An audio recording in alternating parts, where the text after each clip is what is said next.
Temos entrevista importante agora no Central de Notícias. Temos a honra, o prazer de contar com a presença de Edinho Silva, presidente do PT. Boa tarde, presidente, muito bem-vindo. Que bom ter o senhor nesse dia, olha, movimentado. E não tem outro assunto, eu sou obrigada a começar perguntando ao senhor sobre o caso Master, né, que já virou um tema polêmico e de disputa política. Eu quero entender como é que o senhor encara os desdobramentos desse caso até agora, se isso vai ser tema da disputa eleitoral. Muitas vezes o bolsonarismo associa o caso Master como se fosse mais um caso de corrupção e tenta ligá-lo ao PT, ligá-lo ao STF, que eles entendem muitas vezes como se fosse uma linha auxiliar do governo federal. Dizem que Lula já se reuniu com o Forcaro, que teve o caso do ministro da Justiça, Ricardo Lewandowski, que manteve um contrato, né, o escritório de advocacia dele, de prestação de serviços para o Banco Master. Eles tentam, de alguma forma, colar esse caso no PT. E o PT, por outro lado, fala das ligações, das doações de Fabiano Zettel para as campanhas de Tarcísio de Freitas, para a campanha de Jair Bolsonaro. Como é que vocês veem, como é que vocês entendem o caso Master e a exploração política disso em ano eleitoral? Bem-vindo. Muito obrigado, Amanda. Primeiro, uma alegria imensa estar aqui com você. Minha saudação também ao Eduardo, que me parece que vai participar aqui de Brasília. É uma alegria muito grande para que a gente possa tratar de temas de interesse do país. Eu penso, Amanda, que num regime democrático, onde as instituições funcionam, e é isso que nós queremos fortalecer a democracia e nós queremos que as instituições funcionem. Claro que as instituições precisam se aperfeiçoar. As instituições são formadas por seres humanos, por pessoas. Então, as instituições também são imperfeitas. O importante é que a gente esteja atento para fortalecer a democracia, defender a democracia, que a gente possa ir aprimorando as nossas instituições. Tanto o Poder Executivo tem que ser aprimorado, o Poder Legislativo tem que ser aprimorado, o Poder Judiciário também tem que ser aprimorado, para que dessa forma nós possamos ir caminhando ao encontro, né, dos anseios da sociedade, para que a gente possa diminuir as contradições entre Estado e sociedade civil, para que a gente possa aproximar cada vez mais o Estado da sociedade civil, que é isso que nós queremos. Repito, fortalecer a democracia, não enfraquecer a democracia. Nós estamos diante de denúncias gravíssimas que envolvem o sistema financeiro brasileiro. É bom nós lembrarmos que o sistema financeiro brasileiro é um dos mais legítimos e com maior credibilidade do mundo. O sistema financeiro brasileiro, né, nós passamos por diversas crises, crises graves, crises menos graves, mas o sistema financeiro brasileiro, ele sempre saiu fortalecido porque ele tem credibilidade. Se nós temos denúncias de manipulação do sistema financeiro, de quebra de regras, de normas que regulamentam o sistema financeiro, nós temos que apurar de forma muito tranquila, de forma muito normal, que é assim que se faz na democracia. Recebeu denúncia, você apura, dá o direito do contraditório, todas as pessoas, todo cidadão tem direito ao contraditório, portanto tem direito a se defender. Quando nós negamos o direito à defesa, eu sempre digo, Amanda, você abre precedentes gravíssimos. Hoje nós estamos falando de pessoas de visibilidade pública, mas o difícil quando você nega o direito de defesa é aquele cidadão comum, aquele cidadão que muitas vezes não tem acesso a escritórios de advocacia, não tem acesso, né, a defesas robustas. Então, você abre o precedente, né, se você tem uma denúncia e a pessoa denunciada não tem o direito à defesa, isso vai servir para todo mundo. Então, sempre o direito de defesa, sempre o princípio do contraditório, e se apure. Apurou, tem responsabilidade, tem crime, aqueles que cometeram os atos mal feitos, que respondam por isso. Você politizar um poder ou um processo de investigação que envolve polícia, que envolve Ministério Público, que envolve Poder Judiciário, você politizar isso não é correto. Eu acho que a sociedade não ganha, a democracia não ganha. Porque eu penso que a apuração de uma denúncia ela tem que ser técnica. olha, comprovou, documentou, tem provas robustas de que, de fato, algo errado aconteceu, o Ministério Público vai denunciar, o Poder Judiciário vai julgar em cima do inquérito, em cima da denúncia do Ministério Público, e a vida segue. Nesse caso, que se apure, se tiver culpados, que os culpados respondam, que os culpados paguem por isso, e que a gente mantenha a credibilidade do sistema financeiro, que é o mais importante, porque o cidadão comum, ele movimenta dinheiro no sistema financeiro brasileiro. Nós temos o PIX, que é um grande avanço, né, no meio de pagamento. Ele usa o sistema financeiro. Quem põe o dinheiro na poupança usa o sistema financeiro. O pequeno investidor também usa o sistema financeiro. Então, e claro, o médio, o grande, que tem outros instrumentos para poder saber onde é que investe, se vai investir ou não, utiliza o sistema financeiro. O sistema financeiro não pode ser enfraquecido, ele não pode ser maculado. Então, da nossa parte, eu penso que nós temos que defender todas as apurações, defender que as denúncias sejam apuradas, investigadas e que os culpados paguem por isso. Presidente. Politizar isso, transformar isso em debate político-eleitoral, eu acho muito ruim. É ruim para a democracia, porque se hoje alguns usam isso de forma, do ponto de vista com objetivo político, isso abre um precedente também para que outros possam usar. E a democracia não vai se fortalecer num ambiente como esse. Presidente, o Eduardo Gaia participa da nossa entrevista e faz a próxima pergunta. Presidente, boa tarde. Eu quero casar um pouco esse tema com a questão eleitoral, porque o que se tem é um cenário de uma aparente infiltração do crime organizado na política, do mercado financeiro. Já se fala, inclusive, desses tentáculos do Banco Master no Supremo Tribunal Federal. A gente tem o sigilo agora quebrado do filho do presidente Lula, Lulinha, por pedido da Polícia Federal, mas aí num outro caso, o caso do INSS. O que se tem, então, é uma série de apurações em andamento, uma espécie até de clima que vai se deflagrando de que existe coisa errada em todos os poderes.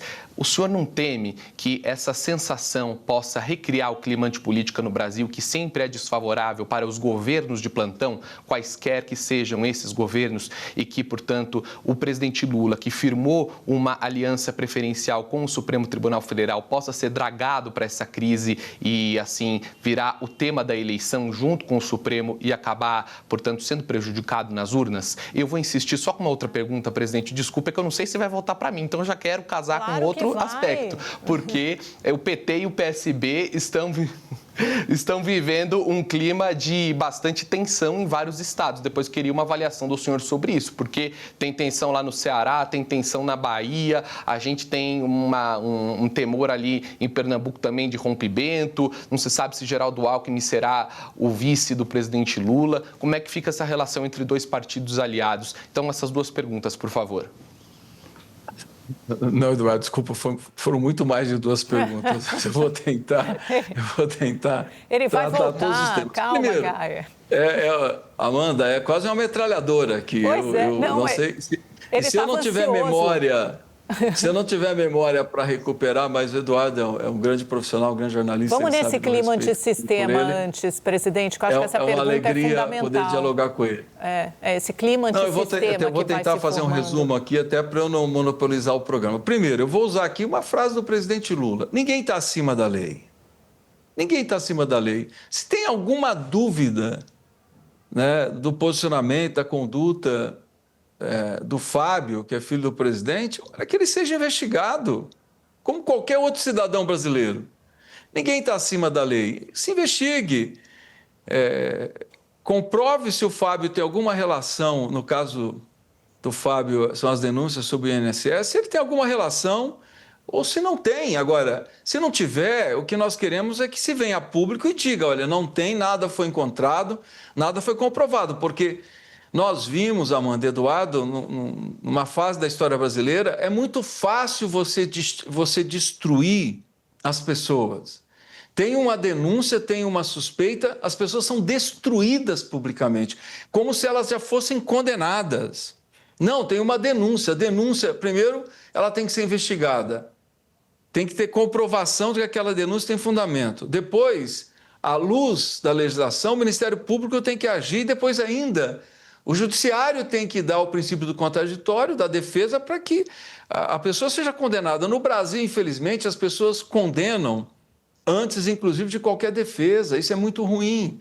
Então, em relação ao Fábio, o presidente Lula está tranquilo, todo mundo está tranquilo, investigue, não tem problema nenhum. Agora, se o Fábio for inocente, que se venha a público e diga. O mesmo espaço que se usou para poder levantar suspeitas sobre o Fábio, que se diga da inocência dele. Eu acho que isso é o correto, isso fortalece a democracia.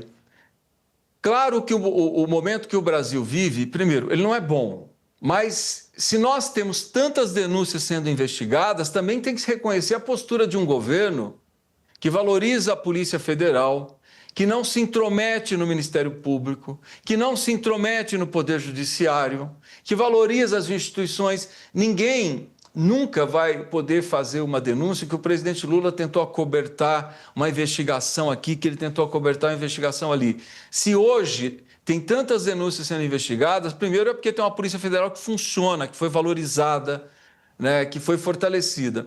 Segundo, um presidente que ele respeita as instituições e ele não tem ingerência nas instituições. E eu penso que as denúncias que estão aí precisam ser investigadas de verdade, repito, respeitando o princípio do contraditório, respeitando as pessoas. Nós não podemos destruir biografias porque alguém fez a denúncia A, alguém fez a denúncia B. E eu não penso que, eu não tenho a menor preocupação que esse ambiente de investigação prejudique o presidente Lula. Ao contrário, repito, quem mais defende que denúncias sejam apuradas é o próprio presidente Lula. Ele defende o tempo todo. Ele defende o tempo todo que a Polícia Federal funcione, que o Ministério Público funcione e que o Judiciário respeite o cidadão e dê o princípio do contraditório e julgue perante a legislação, julgue perante a lei. Eu penso que, em relação ao Banco Master, que vocês estão insistindo tanto, nós vimos as últimas operações, os funcionários públicos que foram afastados não foram funcionários nomeados pelo governo do presidente Lula, não foram funcionários colocados no Banco Central a mando do presidente Lula. Não, foi no governo passado. E nem por isso esses funcionários também não têm o direito a estarem se defendendo. Têm direito a se defender. Agora, tentar jogar sobre o governo do presidente Lula essas denúncias que hoje acontecem em relação ao Banco Master, eu acho que é um equívoco, acho que está errado, porque hoje a Polícia Federal afasta servidores públicos nomeados durante o governo passado. Agora, repito, nós temos que agir dentro da lei, nós temos que respeitar o princípio do contraditório e que a democracia brasileira saia fortalecida desse processo. Presidente, e sobre o PSB? Viu, Amanda, tem uma ofensiva contra o Poder Judiciário, que isso é um equívoco. Só defende o judiciário enfraquecido quem não defende a democracia. Se tem algum problema em relação ao judiciário, o judiciário tem os seus instrumentos de apuração de denúncia, nós temos o CNJ, portanto, que se faça cumprir as instituições da democracia. O Poder Judiciário precisa de reforma o Poder Judiciário, nós precisamos fazer uma reforma séria no Poder Legislativo, nós precisamos aprimorar o Poder Executivo a bem da democracia, e não atacar as instituições, porque atacando as instituições, muitas vezes, prevalece o pensamento autoritário e prevalece as concepções fascistas. Então, eu não quero o Brasil flertando com o fascismo. Eu quero o Brasil um país democrático. O nosso tempo é muito curto. Só essa última parte da pergunta do Eduardo Gayer e depois a gente prossegue na relação com o PSB, que é um aliado do PT, e se Alckmin será mesmo vice de Lula. Não, primeiro, nós queremos o Alckmin vice do Lula. O Alckmin, ele agrega. O Alckmin, ele amplia a nossa capacidade de diálogo. Então, não é o Alckmin que está pedindo para ser nosso vice. Nós queremos o Alckmin como vice, porque ele é um vice respeitado pelo presidente Lula, reconhecido pelo presidente Lula, e ele é um vice que amplia a nossa capacidade de diálogo na sociedade. E a nossa relação com o PSB é a melhor possível. Eu não sei de onde. É que, às vezes, Eduardo, tem muita plantação de notinha, que a gente não... Eu não me movo por isso. Eu tenho uma reunião daqui a pouco com o Eduardo Campos, a minha relação com o Eduardo Campos é a melhor possível, nós estamos construindo alianças com o PSB, Brasil afora. Então, a nossa relação com o PSB é excepcional. E nós queremos Campos, o Alckmin, né, que ele é o melhor vice possível. Agora, Oi? então... Não, João Campos, né, que o senhor tem reunião daqui a pouco. Além de ser meu amigo, é um grande dirigente partidário, o PSB é um aliado estratégico. Presidente, então esse martelo está batido, vocês vão bater esse martelo hoje nessa sua reunião com o João Campos, Alckmin, vice de Lula, repetir a chapa de 22? Não, eu estou dizendo que nós queremos o vice-presidente Alckmin conosco, nós queremos, por tudo que ele representa. Agora, nós vamos dialogar, nós temos que ouvir o vice-presidente Alckmin que está trabalhando como ministro, enfrentando temas importantes como a defesa da soberania nacional, a atuação dele contra o tarifaço, defendendo os interesses do Brasil. Ninguém teve tempo ainda, né, quem está envolvido no governo, ninguém teve tempo ainda para fazer o diálogo. E o presidente Lula e o vice-presidente Geraldo Alckmin, eles vão decidir efetivamente qual o papel que cada um vai cumprir nesse processo eleitoral. Mas eu digo, como presidente do PT, que o vice-presidente Geraldo Alckmin é importante para nós. Nós queremos ele porque, além da liderança que ele é, do vice correto que ele é, da liderança que nos orgulha tanto, ele amplia a nossa capacidade de diálogo com a sociedade brasileira. Isso quer dizer que a hipótese de um vice do MDB, por exemplo, está fora? Porque muitos MDBistas do governo Lula, que fazem parte do governo, que apoiam o governo, gostariam de ter esse cargo de vice. Isso, por enquanto, não é o principal cenário. Vocês não trabalham com esse cenário. Pode chegar, Amanda, o presidente Lula e o vice-presidente Geraldo Alckmin, eles podem chegarem os dois a uma conclusão de que, olha, vamos tentar ampliar a política de alianças, que se amplie, mas isso, é evidente, isso passa por um diálogo entre o presidente Lula e o vice Geraldo Alckmin, que, além de ter uma relação institucional, são bons amigos. Agora, presidente, chapa de São Paulo. Ontem estava todo mundo presente aqui, Simone, Haddad, Lula, Alckmin. Já está batido esse martelo? O que falta para anunciar que Fernando Haddad será candidato ao governo de São Paulo? É esse o cenário principal com que o PT trabalha? Haddad, candidato ao governo, Simone Tebet ao Senado? Amanda, nós estamos conversando muito. Eu tenho dito, o ministro Fernando Haddad, na minha avaliação, é uma das maiores lideranças que nós temos hoje na política brasileira, independente de partido. Então, ele pode cumprir qualquer papel que ele quiser na disputa eleitoral. Agora, claro, é um processo de avaliação, é um processo, né, de... Não que o Fernando Haddad não aceite cumprir missões, não. Ele é um filiado ao PT, um militante que a gente tem muito orgulho dele, porque ele sempre cumpre as tarefas e as missões. É que eu penso que esse diálogo, qual o papel que ele vai cumprir nessas eleições, é um diálogo que tem que ser feito com tranquilidade. Ele tem até o final do mês para se desincompatibilizar se ele for disputar alguma eleição. Então, não precisa ter pressa, nem atropelo nesse diálogo. E quem vai anunciar, às vezes, as minhas amigas, meus amigos da imprensa ficam, mas vai anunciar hoje. Quem anuncia é o Fernando. É o Fernando Haddad. Quem vai a público dizer qual o papel que ele vai cumprir nas eleições é o Fernando Haddad. Qualquer outra pessoa que falar não tem autorização para isso, porque eu penso que quem tem que fazer esse anúncio é o próprio Fernando Haddad. Não, eu entendo isso. Eu só quero saber se no cenário com que o PT trabalha, vocês veem Fernando Haddad com essa vocação, né, para preencher esse papel de ser candidato ao governo de São Paulo. Eu penso que o Fernando Haddad pode ser candidato, Amanda, a qualquer cargo que ele quiser. Ele tem musculatura política, portanto, ele tem densidade política para isso. Né? Mas, claro, quem vai decidir é ele. E se ele decidir ser candidato a governador de São Paulo, a minha avaliação é uma candidatura viável, que tem todas as condições de ganhar a eleição, de apresentar um projeto viável para São Paulo, debater a situação da segurança pública de verdade, reconhecer a situação que os policiais são tratados hoje em São Paulo, tanto Polícia Militar, Polícia Civil, Polícia Técnica, de debater um projeto de desenvolvimento econômico, de debater as regiões do Estado de São Paulo, para que a gente volte a crescer como o São Paulo sempre cresceu, como São Paulo sempre foi protagonista do crescimento econômico. Então, é possível nós debatermos saúde de São Paulo, educação, o lazer, o direito, né, a cultura, o esporte. Então, nós temos condições de apresentar um projeto muito forte para o Estado de São Paulo.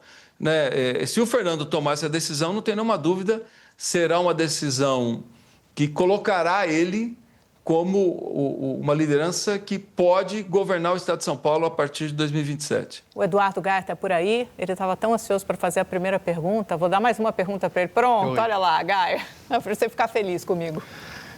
Então, pronto. Presidente Edinho, então o senhor disse que não tem tensões entre o PT e o PSB. Vamos dar um caso muito claro. Lá no Ceará, então, o líder José Guimarães quer ser o candidato a senador na chapa do governador Eumano, enquanto já tem uma vaga ali reservada para o Eunício Oliveira, que é deputado federal. Então, Guimarães está disputando uma vaga com o Júnior Mano, que é do PSB. Guimarães quer ser o candidato e o Cid Gomes está ali conversando com o Camilo todo dia para colocar o Júnior Mano, deputado federal. Então, aí já é uma fricção clara entre o PT e o PSB. Mas se já está tudo bem, então quem que vai ser o candidato? Líder do governo Lula na Câmara, José Guimarães, ou o Júnior Mano do PSB de Cid Gomes lá no Ceará? Primeiro, Eduardo, você é um dos analistas mais talentosos que nós temos na imprensa brasileira, mas eu diria que o cenário do Ceará é mais complexo que esse. É bem mais complexo, primeiro, pelas lideranças que nós temos no Ceará. Isso não é demérito. Nós temos lideranças fortes no Ceará, lideranças de visibilidade nacional. E uma delas é o Zé Guimarães. O Zé Guimarães é o líder do governo. Um líder exitoso, um líder marcado por vitórias, um líder fundamental na construção da governabilidade do presidente Lula. E o Zé Guimarães pode disputar qualquer cargo que ele quiser. Agora, é evidente, esse diálogo está sendo feito liderado pelo governador Eumano. Primeiro, quem fala em nome da política de alianças no Ceará é o PT, evidente, mas é o maior líder que nós temos no Ceará, que é o governador Eumano. Claro, o ministro Camilo, na minha avaliação, é uma liderança hoje nacional, né? É uma das principais lideranças do PT, também vai participar desse diálogo, mas, claro, essa tática eleitoral vai ser construída pelo PT, pelas lideranças do PT, mas, claro, liderado fundamentalmente pelo governador Eumano, e ele tem conduzido com muita habilidade esse processo, portanto, também sem pressa, sem atropelo. E o Zé Guimarães, eu sou fã dele, ele sabe disso, sou admirador do trabalho dele, e para mim ele disputa qualquer cargo que ele quiser no Ceará hoje. Presidente, vamos falar de eleição nacional. As últimas pesquisas têm mostrado um cenário muito mais difícil e competitivo para o presidente Lula. Na semana passada, Atlas Intel e Paraná Pesquisa chegaram a mostrar Flávio numericamente à frente no segundo turno, embora os dois estejam tecnicamente empatados. Nessa semana, ontem, a Real Time Big Data mostrou assim, um com 42, Lula 42, Flávio com 41 no segundo turno. É um cenário muito mais difícil do que vocês previam, porque eu lembro de conversar com gente do PT que falava, Flávio é um candidato mais fácil do que Tarcísio. Parece que não é bem essa a realidade.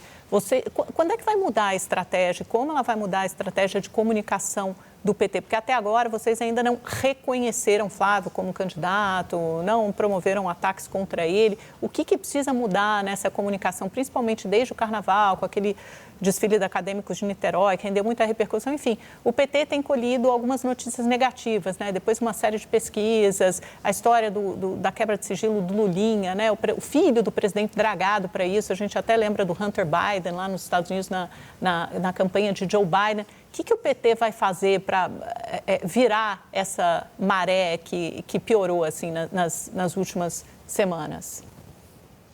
Amanda, primeiro, vou repetir, quebra de sigilo é um processo normal nas democracias, por isso que eu defendo tanto a democracia. É um processo normal quando você vai investigar alguém. Foram feitas denúncias contra o Fábio, pediram quebra de sigilo dele. Isso está muito longe de acharem alguma coisa errada nas contas dele. Está muito longe dele ser culpado de alguma coisa. Está muito longe de ser condenado por alguma coisa. Então, eu repito aqui que a gente não utilize um processo que deveria ser normal e que a gente deveria, inclusive, estar batendo palmas, porque o presidente Lula nunca interferiu em nenhuma investigação, inclusive na investigação do seu próprio filho. E ele tem dito isso, presidente Lula. Ninguém está acima da lei. Se tiver de investigar, que investigue qualquer um. Então, eu penso que a gente não pode pegar um processo de investigação e transformar esse processo num processo de condenação para finalidade político-eleitoral, porque é aquilo, é o dito popular. Correia que bate em Chico, depois bate em Francisco. Se abre precedentes de linchamento público de pessoas que não têm nenhuma condenação sequer, foram denunciadas, sequer foram julgadas. Isso é muito ruim para a democracia brasileira. Hoje o Fábio é vítima, amanhã qualquer um pode ser vítima. Enquanto nós tivermos pessoas de visibilidade, tudo bem, as instituições estão enxergando, a imprensa está cobrindo. E quando for o cidadão comum? E quando for o cidadão que a imprensa não enxerga, que a imprensa não divulga? Então, a gente tem que tomar cuidado com os precedentes. Dito isso, eu penso, Amanda, eu já participei de coordenação de várias campanhas nacionais, entre elas 14 e 22. Primeiro, você se assustar com pesquisa em fevereiro seria uma imaturidade absurda. Pesquisa é fotografia. Nós estamos fotografando a sociedade em fevereiro. A sociedade fotografada em fevereiro está muito longe de ser a sociedade que será fotografada em outubro. Evidente que nós tivemos de dezembro, que o governo estava com aprovação melhor, a fevereiro, alguns fatos que geraram desgaste ao governo. Eu penso que esse ambiente de denúncias de corrupção, a sociedade, ela às vezes, e o Eduardo com clareza colocou isso, às vezes a sociedade não enxerga que é o presidente Lula que está fortalecendo a Polícia Federal, é o presidente Lula que fortalece o Ministério Público, é o presidente Lula que respeita o Poder Judiciário. Então, por isso que as investigações acontecem, né? E é bom que cada denúncia seja investigada, porque isso fortalece a democracia e aprimora as instituições. Então, mas muitas vezes, por essa onda hoje das redes sociais, onde você produz conteúdo, você manipula conteúdo, você viraliza conteúdo, muitas vezes conteúdo equivocado só para tirar proveito. Claro que nesse ambiente a sociedade diz assim, não, tem um monte de denúncia. Quem é o presidente de plantão? É o presidente Lula. Então, se ele é o presidente, o Brasil está ruim, é graças ao presidente? Não.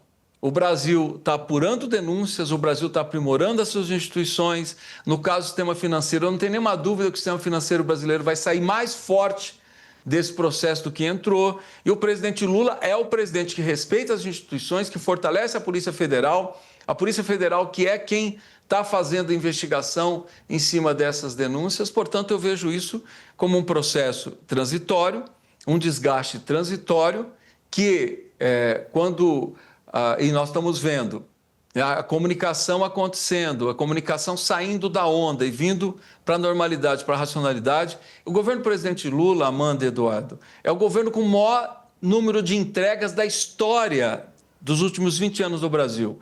É o governo, nós estamos chegando a quase 1 trilhão de investimento no PAC, nós estamos chegando a 3 milhões de moradia do Minha Casa Minha Vida. Mesmo com todas as crises internacionais, o PIB brasileiro continua crescendo, o desemprego caindo, a renda do trabalhador crescendo.